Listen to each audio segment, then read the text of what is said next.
Hello दोस्तों, आज का हमारा टॉपिक है रेडॉक्स रिएक्शन अर्थात रेडॉक्स अभिक्रिया।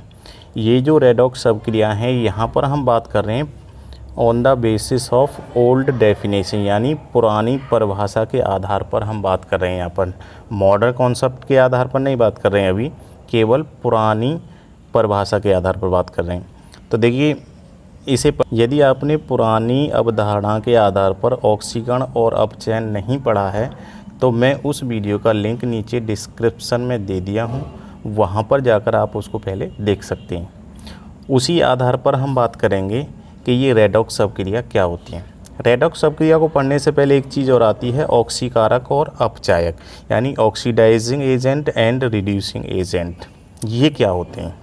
तो मान लीजिए पहले मैं बात करता हूँ, मेरे पास एक अभिक्रिया है जैसे 2FeCl3 प्लस SnCl2 तीर का निशान 2FeCl2 प्लस SnCl4। ये मेरे पास एक अभिक्रिया है, रासायनिक अभिक्रिया।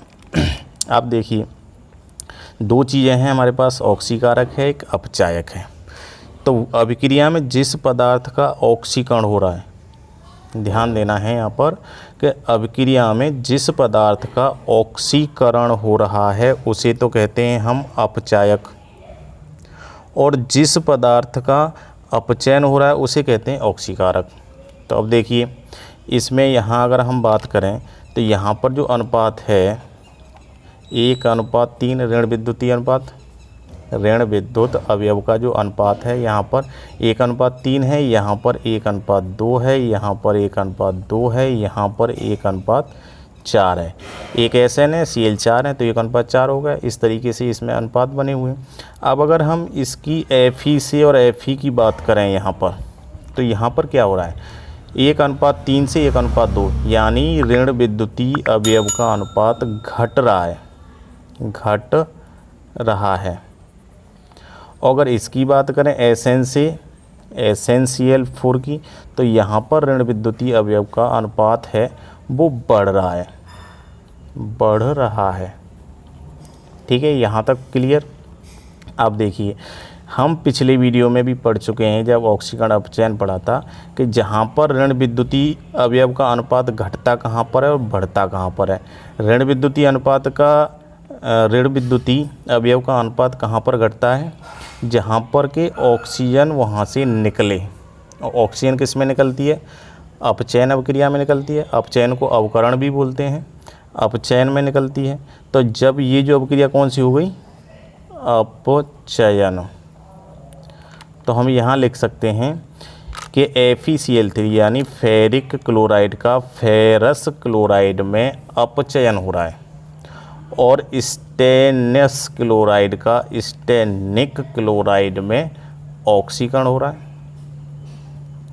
ऑक्सीकरण हो रहा है। तो अपचयन और ऑक्सीकरण हमने दोनों अभिक्रियाएं पहचान ली कि किसका किस में ऑक्सीकरण हो रहा है और किसका किस में अपचयन हो रहा है। अब देखिए जिसका अपचयन होता है उसे तो कहते हैं ऑक्सीकारक।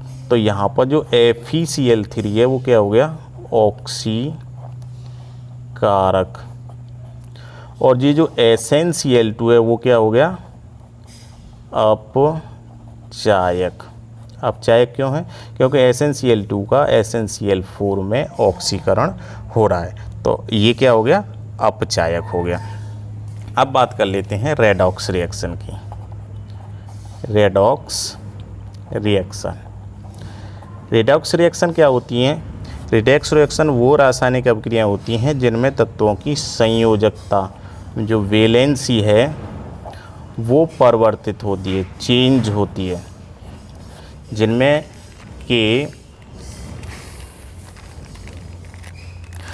कि तत्वों की संयोजकता चेंज होती रहती है, तो वो कहलाती हैं रेडॉक्स रिएक्शन। रेडॉक्स रिएक्शन की एक सबसे बड़ी खास बात ये होती है कि रेडॉक्स रिएक्शन में ऑक्सीकरण और अपचयन दोनों ही अभिक्रियाएं साथ साथ होती हैं।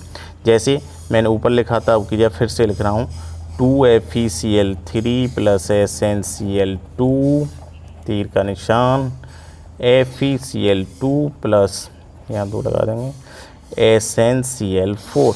ये मेरे पास एक रासायनिक अभिक्रिया है। रासायनिक अभिक्रिया में देखेंगे तो यहाँ पर Fe से Fe बनना है, यहाँ पर Sn से Sn बनना है, SnCl2 से SnCl4 बनना है।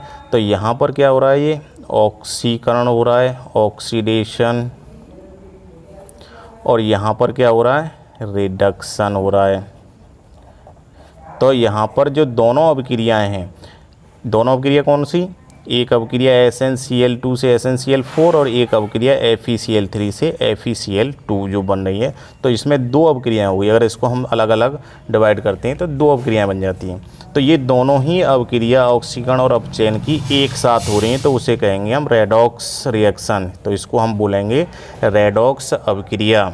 साथ ही साथ इसमें देखिए यहाँ पर 1:3 है और यहाँ पर 1:2 है, यहाँ पर 1:2 है और यहाँ पर 1:4 है। तो यहाँ अगर हम बात करें Fe की, तो Fe की जो संयोजकता है यहाँ पर 3 है। यहाँ पर Sn की बात करें तो Sn की जो संयोजकता है, यहाँ 2 जुड़े हुए हैं तो यहाँ पर 2 है। यहाँ Fe की बात करें तो यहाँ संयोजकता 2 है। यहाँ Sn की बात करें तो Sn की संयोजकता यहाँ पर 4 है। अब देखिए FeCl3 है, तो FeCl में यहाँ 3 से और यहाँ पर संयोजकता 2, यानी संयोजकता चेंज हो रही है, यहाँ 2 से 4। तो ये संयोजकता भी यहाँ पर चेंज हो रही है। तो ये तो था पुरानी परिभाषा के आधार पर रेडॉक्स रिएक्शन क्या होती हैं और ऑक्सीकारक और अपचायक क्या होती हैं। आशा करता हूँ वीडियो अच्छा लगा हो। वीडियो अच्छा लगा तो वीडियो को लाइक करें, शेयर करें। चैनल पर नए आए तो चैनल को सब्सक्राइब करें। साथ ही साइड में लगे हुए बेल आइकन को प्रेस कर लें ताकि जब भी कोई वीडियो अपलोड हो तो उसका नोटिफिकेशन आपको मिल सके। मिलते हैं अगले नेक्स्ट वीडियो में, तब तक के लिए गुड बाय।